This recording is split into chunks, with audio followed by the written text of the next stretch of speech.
Kembali lagi semuanya anak cucu Bude Yanti, sekarang kita kembali lagi diperlihatkan dengan Xiao Yan yang pada saat ini dicegat oleh banyak orang, lalu Xiao Yan pada saat ini terlihat sedikit menantang ke arah banyak sosok yang mendambakan warisan yang didapatkan Xiao Yan, kemudian seorang pria bertubuh kurus pada saat ini menatap ke arah Xiao Yan dengan mata dingin. Sosoknya segera berkata bahwa Xiao Yan jangan berpikir bahwa langkah ketiga di belakang Xiao Yan bisa menyelamatkannya. Tidak peduli dari kekuatan keluarga mana Xiao Yan berasal, tidak akan ada yang bisa meminta pertanggungjawaban jika Xiao Yan mati di sini. Xiao Yan pada saat ini memandang ke arah pria tersebut dan Xiao Yan tiba-tiba melangkah maju. Niat membunuh juga pada saat ini menyelimuti si pria melihat sosok Xiao Yan yang melesat. Xiao Yan pada saat ini mengembunkan energi darah di belakang tubuhnya. Mata semua orang seketika tertuju kepada Xiao Yan dan mereka benar-benar terkejut. Tidak hanya Xiao Yan tetapi semua orang juga pada saat ini memiliki hal yang sama. Meskipun mereka telah menyerap energi iblis di tubuh masing-masing, mereka tidak tahu bagaimana menggunakannya sebelum memasuki tempat ini. Semua orang pada saat ini hanya bisa berfokus kepada Xiao Yan yang seorang dogat yang berhadapan dengan langkah kedua keabadian. Xiao Yan pada saat ini mengembunkan bayangan darah dan melihat hal tersebut si pria mendengus dingin. Bagaimanapun di matanya sosok Xiao Yan hanyalah seorang dogat. Tidak peduli seberapa kuat keterampilan bertarung di tangan Xiao Yan, dirinya tidak akan bisa menampilkan kekuatan sebenarnya dari teknik tersebut. Sementara itu Xiao Yan pada saat ini berteriak dengan tajam ketika mengeluarkan teknik baru milik Xiao Yan. Xiao Yan mengeluarkan teknik tingkat tinggi tingkat di Tianhe Demonic Light Elephant. Bayangan darah pada saat ini seketika terkondensasi oleh energi iblis di udara. Meskipun penampilannya agak kabur tetapi mereka masih bisa melihat bahwa bayangan darah ini sebenarnya adalah Raja Iblis Tianhe. Xiao Yan pada saat ini melangkah maju dan Xiao Yan tanpa banyak basa-basi segera melesatkan serangan ini ke arah si pria. Si pria juga pada saat ini menggeretakkan giginya dan sosoknya dalam sekejap mata segera mengeluarkan sebuah peti mati. Peti mati berwarna merah darah ini segera dilesatkan ke arah serangan dari Xiao Yan. Melihat hal ini semua orang juga pada saat ini seketika terkejut. Salah seorang di antara mereka segera berkata bahwa orang ini bernama Yu Guang dan sosoknya berasal dari Suang Ming Superstar. Dirinya adalah orang kuat langkah kedua keabadian. Dirinya juga pernah mendengar bahwa sosok tersebut bisa mengendalikan boneka mayat super. Tidak mudah untuk menghadapi boneka mayat yang kuat yang dimiliki oleh pria tersebut. Semua orang pada saat ini melihat peti mati yang berhadapan dengan lesatan serangan Xiao Yan. Benturan pada akhirnya segera terjadi dengan energi yang dipenuhi dengan kekerasan yang melonjak ke udara. Peti mati itu terbungkus dengan kekuatan keabadian dan Xiao Yan menyipitkan matanya. Xiao Yan menggunakan kekuatannya sendiri untuk menghancurkan serangan peti mati ini, namun kekuatan Xiao Yan benar-benar masih belum sebanding dengan kekuatan keabadian. Bayangan darah milik Xiao Yan pada akhirnya runtuh setelah benturan terjadi. Semua orang juga langsung tertawa penuh dengan ejekan melihat serangan Xiao Yan yang dihancurkan. Semua orang lanjut menggelengkan kepalanya namun mereka pada saat ini menyadari sesuatu. Mereka semua juga berharap bahwa Xiao Yan pada saat ini akan segera dimusnahkan.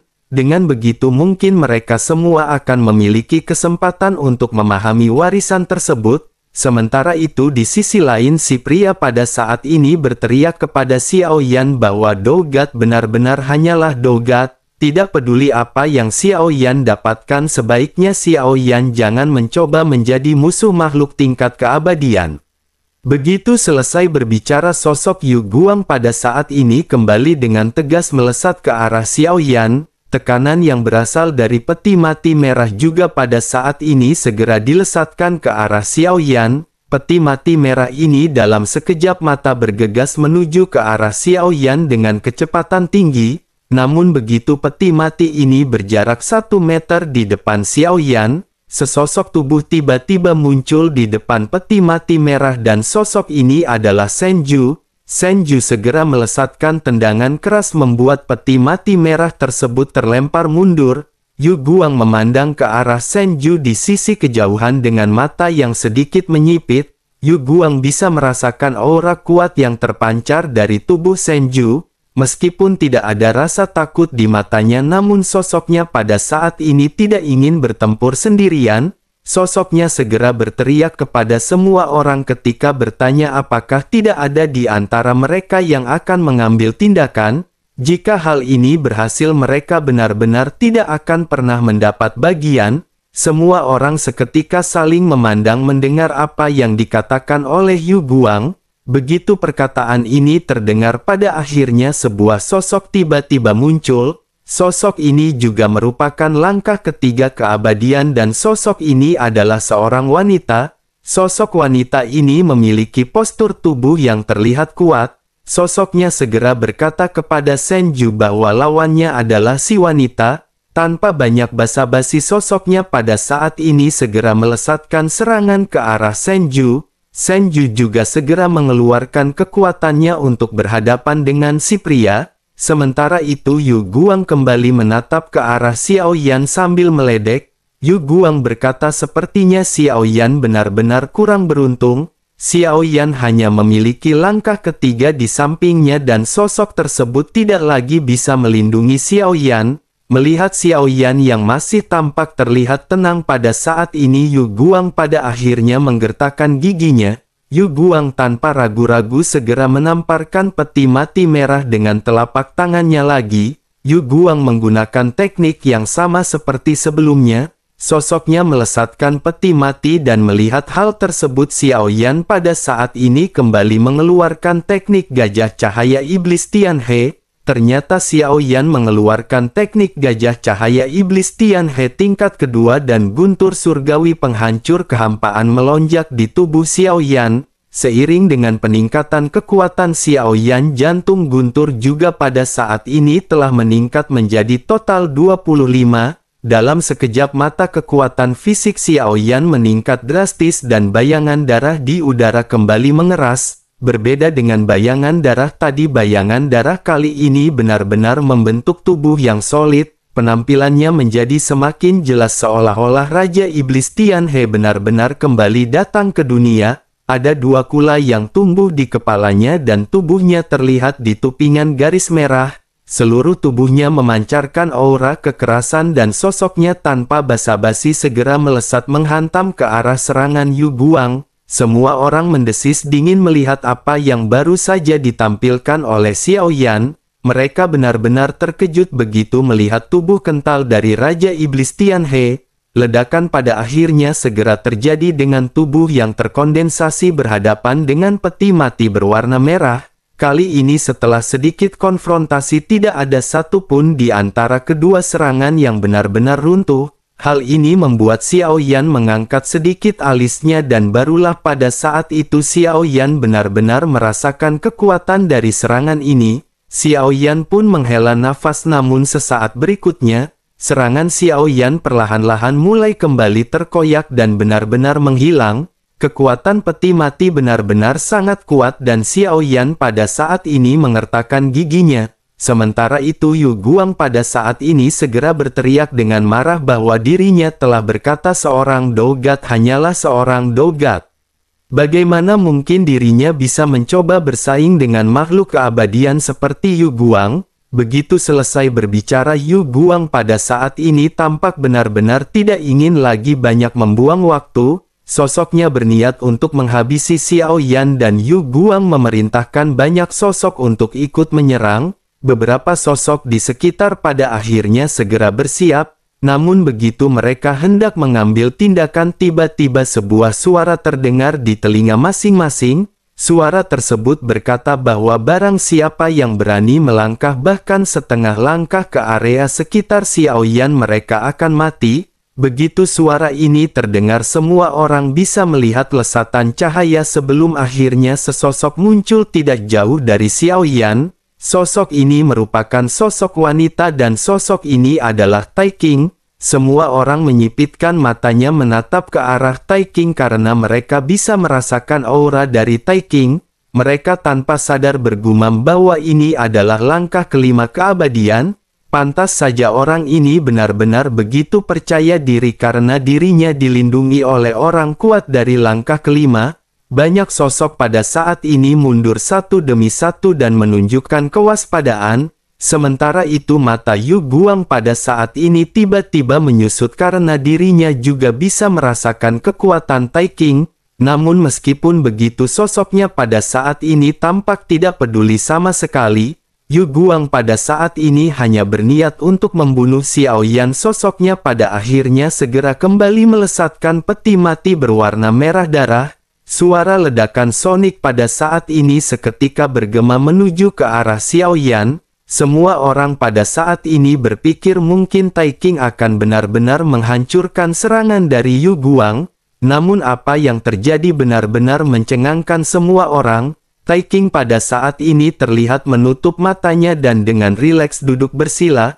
Tampaknya Tai King benar-benar tidak ingin mengambil tindakan dan membiarkan Xiao Yan melewati pertempuran ini. Mereka pada akhirnya mengalihkan pandangannya ke arah Xiao Yan yang pada saat ini masih berdiri dengan tegak. Sesaat kemudian Xiao Yan pada akhirnya melangkah maju dan berinisiatif untuk bergegas menuju peti mati merah darah.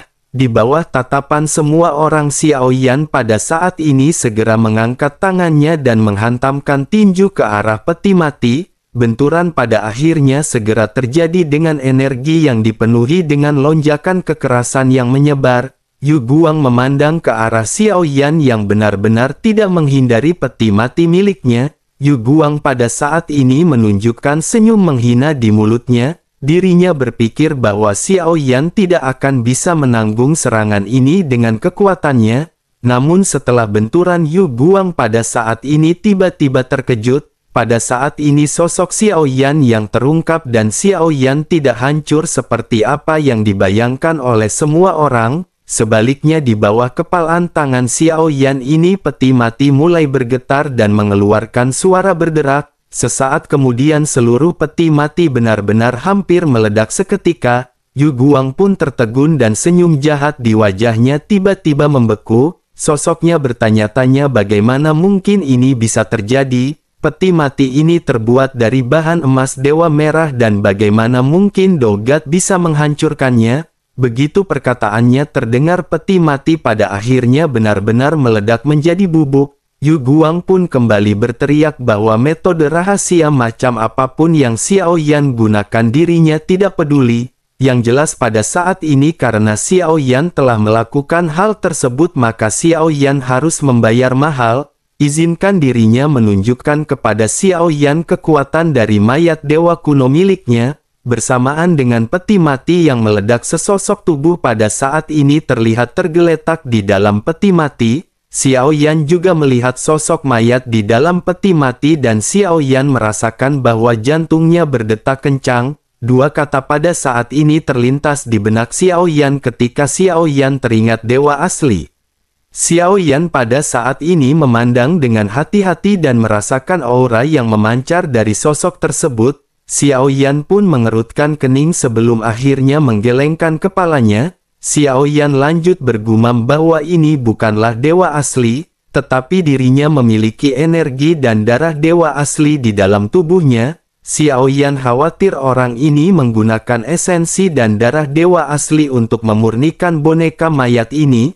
Sementara itu di sisi lain mata boneka yang tertutup pada akhirnya seketika terbuka. Aura kuat keluar dari tubuhnya dan seluruh tubuhnya segera meraung keras ke arah Xiao Yan. Sosoknya melesatkan tinju tanpa gerakan mewah tetapi mengandung energi yang sangat kuat. Xiao Yan juga menyadari bahwa boneka mayat ini memancarkan aura kuat dari langkah ketiga keabadian. Selain itu kekuatan fisiknya juga bahkan sangat menakutkan. Dengan ditambahkan esensi dan darah dewa asli meskipun dirinya masih belum mencapai tubuh keabadian.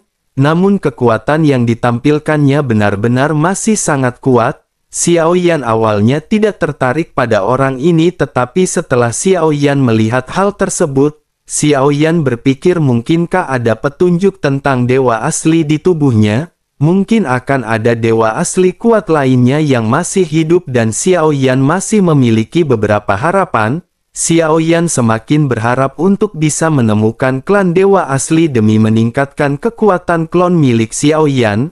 Xiao Yan pada akhirnya menggertakkan giginya dan menghadapi lesatan serangan dari boneka mayat. Xiao Yan pada saat ini sama sekali tidak bergerak di tengah-tengah benturan. Namun sesaat setelah benturan keras boneka mayat itu pun terhuyung dan terlempar mundur. Sosoknya pada akhirnya segera menstabilkan tubuh dan hal ini segera mengejutkan Yu Guang. Yu Guang pada saat ini benar-benar melotot melihat boneka miliknya yang dipukul mundur. Yu Guang melotot menatap ke arah Xiao Yan sebelum akhirnya menoleh ke arah Tai King. Ada ekspresi pahit di wajahnya dan sosoknya pada saat ini segera memindahkan boneka mayatnya. Yu Guang tampaknya menyadari sesuatu yang salah. Yu Guang juga berniat untuk melarikan diri dan sosoknya pada saat ini melesat. Yu Guang tampaknya telah memiliki pemahaman bahwa sosok Xiao Yan ini adalah seorang master yang pura-pura menjadi babi dan memangsa harimau. Yu Guang juga akhirnya menyadari bahwa dua sosok yang merupakan langkah kelima dan langkah ketiga keabadian adalah anak buah pria tersebut. Yu Guang pun mengeluarkan keringat dingin dan Yu Guang pada saat ini memiliki spekulasi mengenai kekuatan Xiao Yan. Yu Guang tentu tahu kekuatan dari boneka yang dirinya miliki dan jika Xiao Yan bisa menghancurkannya, mungkin saja Xiao Yan lebih kuat jika dibandingkan dengan langkah ketiga. Namun jika melihat anak buah Xiao Yan yang salah satunya merupakan keabadian langkah kelima, dimungkinkan bahwa Xiao Yan mungkin telah mencapai langkah keenam keabadian. Yu Guang pun kembali melihat ke arah Tai King sebelum akhirnya Yu Guang berpikir bahwa wajah ini terlihat sangat familiar. Sesaat kemudian setelah mengingat-ingat pupil mata dari Yu Guang tiba-tiba menyusut. Yu Guang pada akhirnya bergumam mungkinkah dirinya salah seorang dari 8 dewa keabadian dari Istana Dewa Pemburu. Yu Guang pada akhirnya benar-benar gemetar dan menggertakkan gigi dan sosoknya segera terbang menjauh. Yu Guang masih memiliki rasa keberuntungan saat ini, namun begitu sosoknya melesat agak cukup jauh tiba-tiba tubuhnya terhenti karena ada sesosok cantik yang muncul di hadapannya. Sosok ini adalah Tai King yang segera melambaikan tangannya ke arah Yu Guang. Kekuatan dahsyat segera menamparkan pipi dari Yu Guang. Yu Guang seketika terlempar mundur dan sosoknya benar-benar kesulitan menstabilkan tubuh. Setelah beberapa saat Yu Guang pada akhirnya berhasil menstabilkan tubuh tetapi dirinya merasakan hawa dingin di belakang tubuhnya. Yu Guang pun segera menoleh dan menyadari keberadaan Xiao Yan yang menatapnya dengan wajah tersenyum. Yu Guang pada saat ini seketika terdiam dan tertegun. Sementara itu Xiao Yan segera bertanya mengapa Yu Guang berniat untuk pergi. Mungkinkah Yu Guang benar-benar tidak lagi menginginkan warisan yang Xiao Yan dapatkan? Yu Guang pada saat ini tanpa sadar segera berlutut di hadapan Xiao Yan. Xiao Yan pada saat ini tersenyum dan menganggukkan kepalanya dan berkata bahwa itu hal yang bagus. Yu Guang seketika terkejut mendengar apa yang dikatakan oleh Xiao Yan. Yu Guang kembali memandang ke arah Xiao Yan sebelum akhirnya Yu Guang meminta maaf. Yu Guang lanjut berkata bahwa dirinya ingin berterima kasih atas kemurahan hati Tuan. Yu Guang bersujud berkali-kali sebelum akhirnya memutuskan untuk mundur perlahan. Melihat hal tersebut Xiao Yan segera memandang bahu Yu Guang dan berkata bahwa ada syarat jika Yu Guang ingin bertahan hidup. Hati Yu Guang tiba-tiba menegang mendengar apa yang dikatakan oleh Xiao Yan. Yu Guang mengangkat kepalanya dengan ekspresi yang dipenuhi ketakutan. Sementara itu Xiao Yan segera menunjuk boneka mayat yang tergantung di samping dan berkata bahwa Xiao Yan sangat tertarik dengan boneka mayat. Yu Guang seketika terengangak dan terlihat dipenuhi dengan keheranan. Xiao Yan pun mengerutkan kening dan bertanya apakah Yu Guang keberatan. Yu Guang segera tersadar dan melambaikan tangannya dengan tergesa-gesa. Yu Guang segera berkata bahwa jika Tuan menginginkan mayat dewa kuno ini, Yu Guang akan bisa memberikannya kepada Tuan. Begitu selesai berbicara, cahaya bersinar di tangan Yu Guang dan secarik batu giok muncul. Yu Guang kembali menjelaskan bahwa ini adalah teknik pemurnian mayat tidak bertuan. Jika Tuan ingin mengendalikan boneka mayat ini, maka teknik tersebut adalah yang paling cocok. Si pria pada saat ini menyodorkannya ke arah Xiao Yan sementara Xiao Yan menggelengkan kepalanya. Xiao Yan tidak menerima teknik pemurnian mayat yang baru saja disodorkan oleh Yu Guang. Xiao Yan lanjut berkata bahwa Xiao Yan tidak menginginkan boneka mayat ini. Kalimat yang baru saja keluar dari mulut Xiao Yan benar-benar membuat Yu Guang bingung. Yu Guang tampak gelisah sebelum akhirnya bertanya apa yang dimaksud oleh Tuan. Xiao Yan sedikit menyipitkan matanya dan Xiao Yan pada saat ini menatap tajam ke arah Yu Guang. Xiao Yan berkata bahwa ada esensi darah yang kuat di mayat dewa kuno ini. Xiao Yan pada saat ini ingin tahu di manakah Yu Guang mendapatkannya. Yu Guang pada saat ini gemetar dan sosoknya tiba-tiba terdiam. Yu Guang pada akhirnya lanjut berkata bahwa ada lebih dari 100 jenis esensi dan darah yang digunakan untuk memurnikan mayat dewa kuno ini. Namun dirinya benar-benar ingin tahu yang manakah yang secara spesifik dibicarakan oleh Tuan. Ekspresi Xiao Yan berubah menjadi gelap begitu mendengar apa yang dikatakan oleh Yu Guang. Niat membunuh juga terungkap di matanya karena Xiao Yan tahu Yu Guang pada saat ini muter-muter enggak jelas. Yu Guang juga segera menyadari perubahan suasana hati Xiao Yan dan wajah Yu Guang seketika menjadi pucat. Yu Guang berkeringat dingin dan bergumam bahwa dirinya mengerti. Apakah yang Tuan maksud kali ini adalah esensi dan darah dari roh dewa asli? Xiao Yan tanpa banyak basa-basi segera bertanya kepada Yu Guang dari manakah dirinya mendapatkannya. Yu Guang pada saat ini segera menjelaskan kepada Xiao Yan bahwa dirinya mendapatkan setetes esensi darah ini di pelelangan secara kebetulan. Dirinya benar-benar tidak tahu asal-usulnya dan semuanya telah dirinya katakan jujur kepada Tuan. Mendengar apa yang dikatakan oleh Yu Guang, Xiao Yan pada saat ini tanpa ragu-ragu segera melesatkan tinjunya. Simbol dewa jahat berkedip di antara alis Xiao Yan dan pukulan yang kuat benar-benar menghantam dada Yu Guang. Sosok Yu Guang pada saat ini terpental sementara dadanya terlihat bolong. Sebuah jantung emas pada saat ini tiba-tiba muncul di tangan Xiao Yan ketika Xiao Yan menatap ke arah Yu Guang. Sebelum Yu Guang dapat berbicara, kekuatan spiritual Xiao Yan di keadaan langsung menyelimuti Yu Guang. Xiao Yan segera melakukan teknik pencarian jiwa dan Yu Guang seketika menjerit. Yu Guang sama sekali tidak bisa melawan dan seluruh tubuhnya gemetar. Matanya juga gemetar dan mulut Yu Guang pada saat ini berbusa sambil mengeluarkan semburan raungan menyakitkan. Setelah beberapa lama akhirnya segera menarik kekuatan spiritualnya. Nyala api juga pada saat ini segera membumbung di telapak tangan Xiao Yan. Jantung Yu Guang langsung berubah menjadi abu dan mengembun menjadi setetes esensi darah keabadian. Yu Guang benar-benar langsung dihancurkan tanpa ampun oleh Xiao Yan. Setelah menghabisi Yu Guang, Xiao Yan pada saat ini bergumam menyebutkan nama Istana Abadi Nirwana. Xiao Yan pun mengerutkan kening karena nama ini sangat asing bagi Xiao Yan. Xiao Yan belum pernah mendengar tempat ini disebutkan sebelumnya. Namun yang pasti Yu Guang telah mempertaruhkan nyawanya untuk menyembunyikan tempat tersebut. Xiao Yan pada saat ini memiliki pertanyaan di benaknya mengenai tempat apakah ini. Xiao Yan pun melihat sekeliling dan pada saat ini ratusan sosok di sekitar telah mundur. Banyak sosok yang sebelumnya bertahan juga pada saat ini memutuskan untuk mundur. Mereka benar-benar tampak terlihat takut setelah melihat apa yang dilakukan oleh Xiao Yan. Wanita yang bertarung dengan Senju juga pada saat ini telah mundur dan menghilang setelah menyadari ada sesuatu yang tidak beres. Senju tubuhnya terlihat dipenuhi dengan luka dan sosoknya segera duduk bersila untuk melakukan penyembuhan. Sementara itu Sega menggunakan kekuatan spiritualnya untuk menelusuri ke dalam cincin penyimpanan Yu Guang.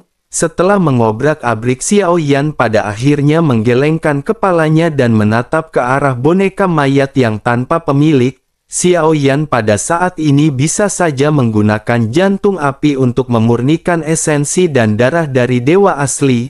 Namun mayat ini cukup kuat dan memancarkan aura yang dimiliki oleh orang kuat langkah ketiga keabadian. Dengan demikian maka sungguh sangat disayangkan jika boneka ini dibakar. Pada akhirnya kekuatan spiritual Xiao Yan segera melesat menyelimuti boneka mayat. Xiao Yan tidak menggunakan teknik pemurnian mayat seperti apa yang disebutkan oleh Yu Guang. Xiao Yan meninggalkan jejak jiwa pada mayat dewa kuno yang tidak memiliki pemilik ini. Xiao Yan lanjut mengangkat alisnya dan sambil berpikir mayat dewa kuno melesat. Momentum tirani menyebar dan hanya Xiao Yan yang bisa menggunakannya dalam sekejap. Xiao Yan pun bergumam bahwa ini lebih mudah daripada apa yang dibayangkan Xiao Yan. Melihat mayat dewa kuno, mata Senju pada saat ini menunjukkan kekaguman. Sosoknya menatap ke arah Xiao Yan seolah-olah sedang melihat monster. Sementara itu Xiao Yan pada saat ini segera menggerakkan pikirannya dan untuk sementara Xiao Yan menyimpan mayat dewa kuno ini ke dalam cincin penyimpanan.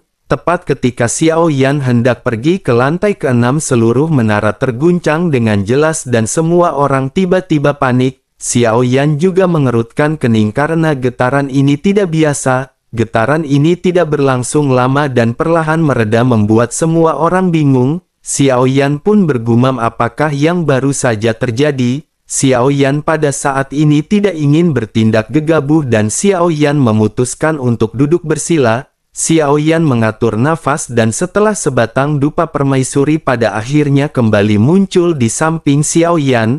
Xiao Yan pun segera bertanya dengan suara rendah apakah yang baru saja terjadi. Permaisuri sedikit mengangguk dan berkata bahwa segel di tempat ini telah dilanggar. Xiao Yan terkejut dan bertanya apakah segel dari Raja Iblis Tianhe benar-benar telah dihancurkan.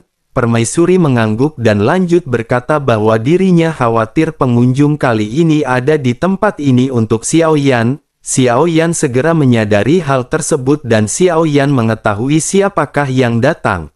Xiao Yan akhirnya segera bertanya kepada permaisuri berapa banyak orang yang datang dari Taiksu. Permaisuri segera berkata bahwa total ada 5 orang dan mereka sangat kuat. Xiao Yan kembali bertanya kepada permaisuri mungkinkah mereka bisa memasuki menara ini. Permaisuri kembali mengangguk dan berkata bahwa mereka bisa menobrak paksa untuk masuk. Xiao Yan kembali mengerutkan kening dan Xiao Yan pada saat ini sedikit merenung. Xiao Yan berpikir bahwa klon dari Dewa Void telah disembunyikan di pagoda pemurnian.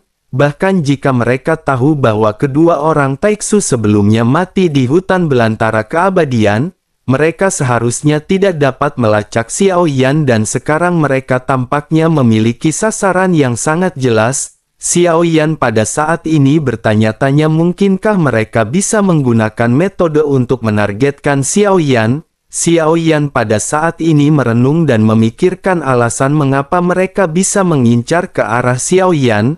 Xiao Yan pun akhirnya bergumam kepada permaisuri bahwa mereka seharusnya tidak bisa mengunci posisi Xiao Yan. Jika mereka bisa menguncinya, mereka seharusnya bisa mengunci saat klon Taiksu muncul untuk pertama kali.